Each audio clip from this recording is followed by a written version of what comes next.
Good morning, Mr. Buffett and Mr. Munger. My name is Jack Sutton from Brooklyn, New York. Thank you for hosting today's meeting.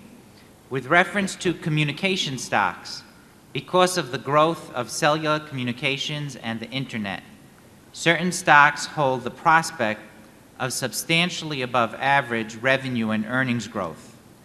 AT&T and Nokia, as an example, earn respectable margins and return on common equity and would seem to fit Berkshire's criteria from a financial perspective.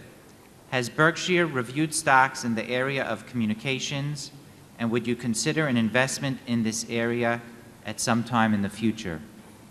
Yeah, there's certainly no question that amazing things have happened in communications. It's interesting that you mentioned AT&T, because AT&T's return on equity over the last 15 years has been very, very poor.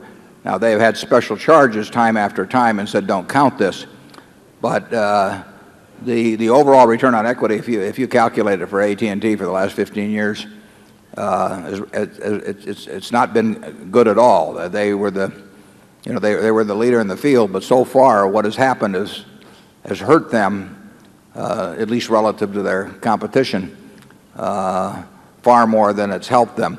We have a fellow on our board, Walter Scott, who's right here in the front row, if I can't quite see him, but who knows a lot more about this. He used to try to explain to me these changes that were taking place. We'd ride down to football games on Saturday, and Walter would patiently explain to me, like he was talking to a sixth grader, what was going to happen in communications. And the problem was that he had a fourth grader in the car with him, namely me. So I never got it, but Walter did. And he's done very well in MFS and Level 3. And I think for people who understand it and are reasonably early, there could very well be substantial money to be made. There's been an awful lot of money made in this town of Omaha by people, not one of them. And I have no insights that I bring to that game that I think are in any way superior, and in probably many cases not even equal to those of other participants. There's a lot of difference between making money and spotting a wonderful industry. The two most important industries in the first half of this century in the United States, in the world, probably were the auto industry and the airplane industry. I mean, here you have these two discoveries, both in the first decade, essentially in the first decade of the century. And if you'd foreseen in 1905 or thereabouts what the auto would do to the world, let alone or this country, or what the airplane would do, you might have thought that it was a great way to get rich. But very, very few people got rich by riding the back of that auto industry, and probably even fewer got rich by participating in the airline industry over that time. I mean, millions of people are flying around every day, but the number of people who have made money carrying them around is very limited, and the capital that's been lost in that business, the bankruptcies, it's been a terrible business. It's been a marvelous industry. So you do not want to necessarily equate the prospects of growth for an industry with the prospects for growth in your own net worth by participating in it. Charlie?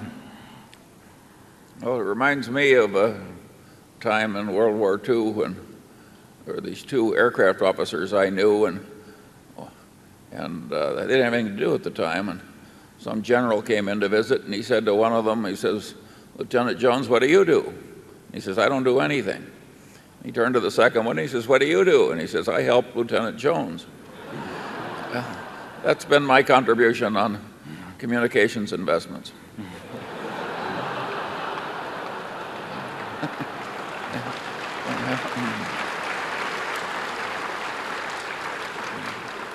You can address me as Lieutenant Jones for the rest of the meeting. Yeah. Incidentally, some people have thanked us for providing this meeting. I want to thank you, because the quality I think we have the best shareholders meeting in the country, and the quality of the meeting is absolutely in direct proportion to the quality of the shareholders. We would have nothing without this participation, and I really thank you. It's a big effort to come here for a lot of you, and I thank you for that. Our plan, incidentally, will be to take a break at noon. They have a lot of food outside that they will sell you, and then we'll We'll come back in 30 minutes or thereabouts, or 45 minutes, depending on how the lines are out there, and then we'll reconvene for the afternoon. And those of you who are not in this main hall, if you want to come over and join the main hall, there will be enough seats for everybody in the afternoon, and then Charlie and I will continue till about 3:30. Let's go.